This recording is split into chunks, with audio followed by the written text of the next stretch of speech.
Hello बंधुসকল, আজি মই বনাবলৈ আৰম্ভ কৰিছোঁ নাগা চাটনি। তাত কি কি সামগ্ৰী প্ৰয়োজন হৈছে আপোনালোকক দেখুৱাই আছোঁ।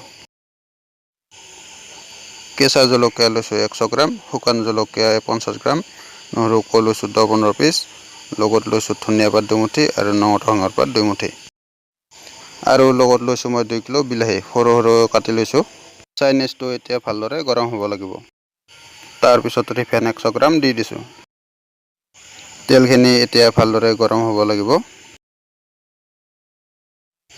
এতিয়া তেলখিনি ভালদৰে গৰম হৈ গ'ল। এতিয়া নহৰু কেইটা দি দিলোঁ।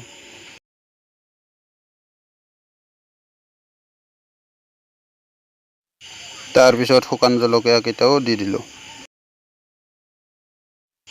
এতিয়া এইখিনি 10-15 ছেকেণ্ড ভালদৰে ভাজিব লাগিব।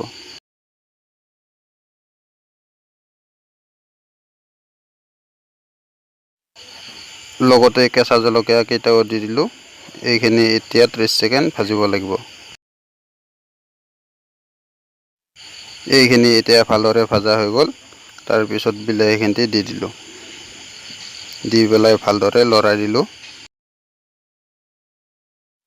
আপোনালোকেও ট্ৰাই কৰি চাবচোন মোৰ চাটনিৰ ৰেচিপিটো এবাৰ।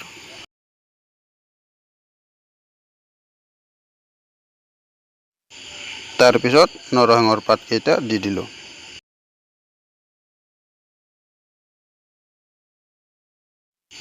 লগতে ধনিয়া পাতখিনিও দি দিলোঁ।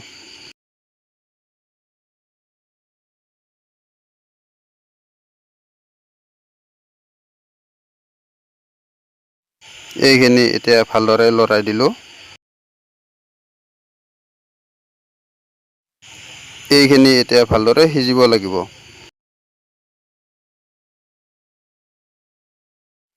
এতিয়া 4 চামুচ নিমখ দি দিলোঁ।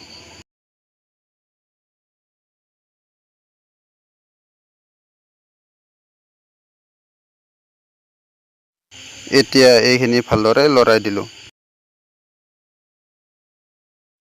এতিয়া এইখিনি সিজিছে। তাৰ পিছত 3 চামুচ কাশ্মীৰী পাউডাৰ দি দিছোঁ।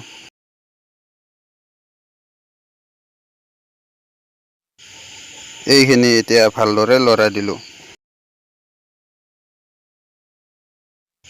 এইখিনি এতিয়া ভালদৰে ভাজা হৈ গ'ল।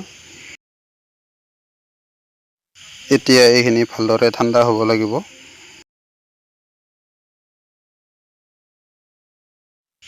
এতিয়া এইখিনি ভালদৰে ঠাণ্ডা কৰি ল'লোঁ। তাৰপিছত ভালদৰে পেচিব লাগিব এইখিনি। এইখিনি এতিয়া ভালদৰে পেচা হৈ গ'ল। দেখিছেই নহয়, পেচাৰ লগে লগে ধুনীয়া কালাৰ এটা আহিছে। নাগা চাটনি তৈয়াৰ হৈ গ'ল মোৰ। বন্ধুসকল, মোৰ চাটনিৰ ৰেচিপিটো চাই ভাল লাগিছে যদি আপোনালোকৰ লাইক কৰিব, শ্বেয়াৰ কৰিব, কমেণ্ট কৰিব আৰু মোৰ চেনেলটো ছাবস্ক্ৰাইব কৰিবলৈ নাপাহৰিব।